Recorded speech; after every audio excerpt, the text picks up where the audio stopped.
आंकड़े आपके पास भी होंगे, आप वेबसाइट पर देख लीजिए कि जो आपराधिक घटनाएं पहले घट रही थी उसकी तुलना में कम है।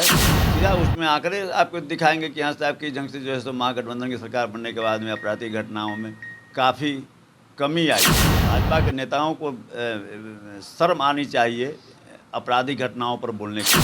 हमारे और जनता दल यू के बीच में जो गठबंधन है यह स्वाभाविक गठबंधन है, और पहले जो गठबंधन था वो अवसरवादी गठबंधन था। आप देख रहे हैं बिहार इन शॉर्ट्स, मैं हूं आपके साथ रोहित। बिहार में युवा तेजस्वी और अनुभवी नीतीश कुमार की सरकार चल रही है।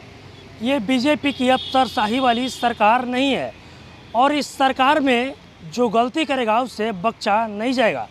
क्या कुछ कह रहे हैं राजद के प्रवक्ता चितरंजन गगन, आप देखिए इस वीडियो में। देखिए, अभी सरकार का 1 महीना हुआ है। 1 महीना के आधार पर आप मूल्यांकन नहीं कर सकते हैं, लेकिन फिर भी जो है अभी गृह विभाग का आया है, 1 दिन पहले रिपोर्ट आया है। तो जो पिछले महीनों में जो घटनाएं घटती थी, आपराधिक घटनाएं घटती थी, अगस्त महीने में उसमें काफ़ी गिरावट दर्ज की गई है। पहले यही रिपोर्ट आया करती थी और आप लोग इसी रिपोर्ट पर सवाल उठाया करते थे जब आप लोग विपक्ष में थे। नहीं, हम उस समय भी जब सवाल उठाया करते थे तो आंकड़ों के साथ, हम जमा खर्च वाली बात नहीं करते हैं। उस समय भी जब 15 में महागठबंधन की सरकार बनी थी और कोई मेरा रिपोर्ट नहीं था, न राजद का रिपोर्ट था, वो एनसीआरबी का रिपोर्ट था। और जितने दिनों तक महागठबंधन की सरकार रही, उसके बनस्पत जब बाद में भाजपा के साथ सरकार बनी, एनडीए की सरकार जब बनी, तो उसमें आपराधिक घटनाओं में काफ़ी वृद्धि हुई। अब इसलिए माने हम कोई जमा खर्च वाली बात नहीं कर रहे हैं। अब जब पीरबहोर में जो घटना घटी, यह जनता की सरकार है। इसी का परिणाम है कि जो लोग उसके दोषी थे, जिन लोगों का उसमें नाम आया, सबके खिलाफ तुरंत कार्रवाई हुई।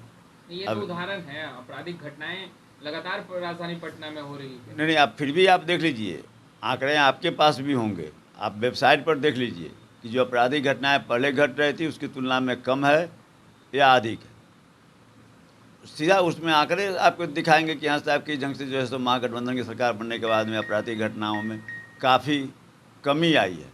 बीजेपी और तमाम जो विपक्षी दल हैं वो कह रहे हैं कि जंगल राज का नाम केवल बदल दिया है आप लोगों ने, जनता राज कर दिया है, क्योंकि सवाल जंगल राज पे उठ रहा था। जंगल राज का क्या उन लोगों का मापदंड है? वो अपने जो है सो हर चीज़ का मूल्यांकन अपने आधार पर करते हैं। जो उनको सूट करता है उसी आधार पर मूल्यांकन करते हैं। झूठ बोलने के अलावा, दुष्प्रचार के अलावा कुछ भी उनके पास में है नहीं। जनता के बीच में जाने का कोई न उनका आधार है, न कोई जो है सो उनके पास में कुछ कहने के लिए है जिसको लेकर जनता के बीच में वे जाएं। जंगल राज की बात करते हैं तो मैंने कहा बिहार में ही आप देख लीजिए, तुलना कर लीजिए, और जब जो भाजपा शासित राज्य हैं आप उनको देख लीजिए। भाजपा के नेताओं को शर्म आनी चाहिए आपराधिक घटनाओं पर बोलने के लिए। एनसीआरबी का रिपोर्ट जो है वह दिखाता है कि टॉप टू 6 जो 6 राज्य हैं आपराधिक घटनाओं में जो हैं, उस 6 के 6 राज्य भाजपा शासित हैं। उत्तर प्रदेश हो, मध्य प्रदेश हो, महाराष्ट्र हो, गुजरात हो, कर्नाटक हो, आप देख लीजिए। उसमें रिमोट कंट्रोल से नीतीश कुमार चल रहे हैं और आप लोग कंट्रोल कर रहे हैं। यह जो है सो एक पारस्परिक सहयोग और समन्वय के आधार पर सरकार चल रही है। पहले जो गठबंधन था उसमें वैचारिक मतभेद थे। अभी जो सरकार चल रही है सभी समाजवादी सोच के हैं। जनता दल यू भी समाजवादी विचारधारा को मानने वाली है, वह भी गांधी, लोहिया, जयप्रकाश और अम्बेडकर की विचारधाराओं को मानने वाली है। राष्ट्रीय जनता दल भी उसी धारा को मानने वाली है। इसलिए हमारे और जनता दल यू के बीच में जो गठबंधन है यह स्वाभाविक गठबंधन है, और पहले जो गठबंधन था वो अवसरवादी गठबंधन था।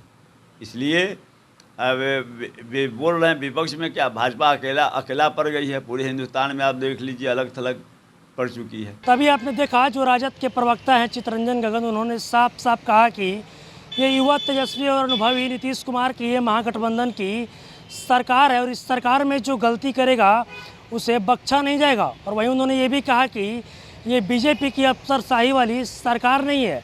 और वहीं उन्होंने ये भी कहा कि अभी महागठबंधन की सरकार बने 1 महीना ही हुआ है, और जनता के हित में और गरीब गुरुओं के लिए काम कर रही है महागठबंधन की सरकार। और भी क्या कुछ कह रहे हैं प्रवक्ता चित्तरंजन गगन आपने इस वीडियो में देखा।